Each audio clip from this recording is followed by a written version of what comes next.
My name is Matt Wynne. I'm the owner of Aberdeen Building Consulting, and I do consulting for all types of houses, buildings, and apartments in New York City and some of the surrounding areas.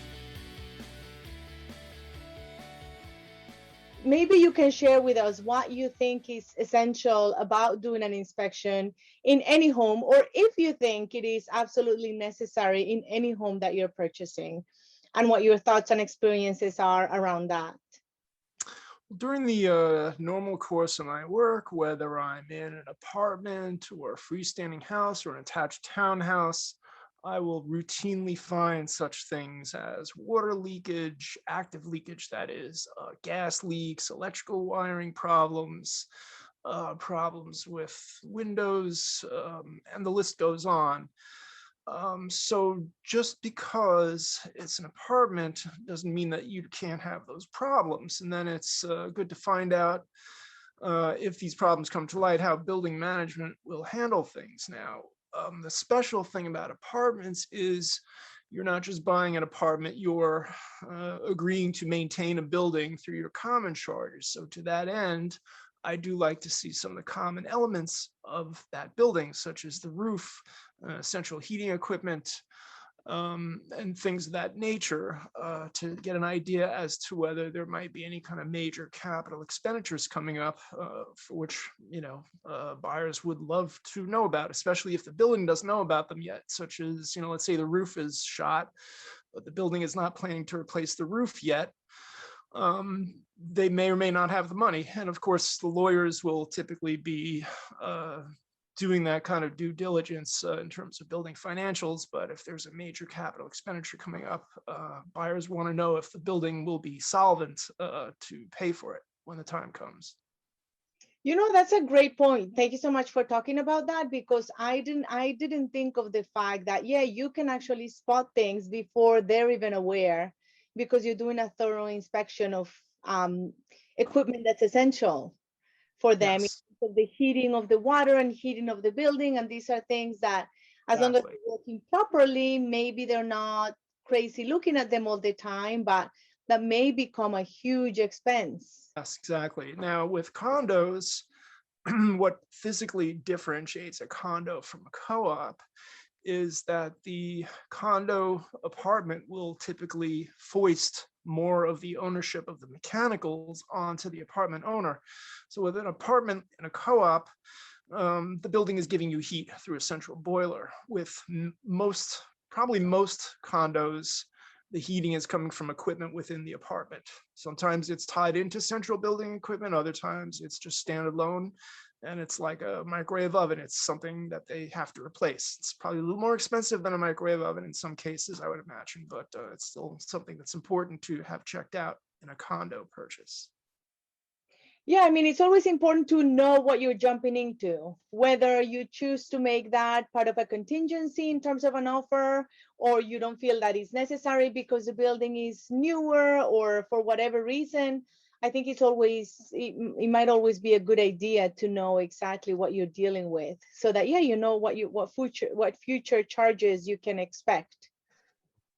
Yes, exactly. And when you speak of new construction, doesn't always mean it's problem free. In fact, more often than not, I'll compile a laundry list of items that need attention from the builder. Now, I don't just mean a blemish on a wall or a scratch on a countertop. Oftentimes it'll be all new heating equipment in a condo apartment, for example, and none of it works because the installer never commissioned it. So these are things that have to be checked out and reported so that they can be resolved by closing, hopefully. That's great. Do you find that most of your business comes from houses, or I mean, you work mostly in the Metro New York area or all over? What area do you specialize in, and where do you see most of your jobs come from? Most of my work's Brooklyn, Manhattan, but I do go out to Westchester and Long Island. So I've done many freestanding houses, attached type townhouses, row houses, brownstones, and I do lots of apartment inspections. I do several every week.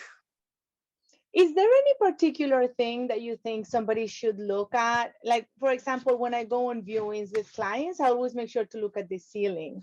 That is clearly the most cosmetic evidence that I can find in terms of a leak, either current or previous coming from a floor above or a roof, but that's just, not very well studied sort of method of trying to spot something that may be wrong. Are there any other things that you think might be wise for somebody to just look lightly before they get you in their apartment to be able to investigate?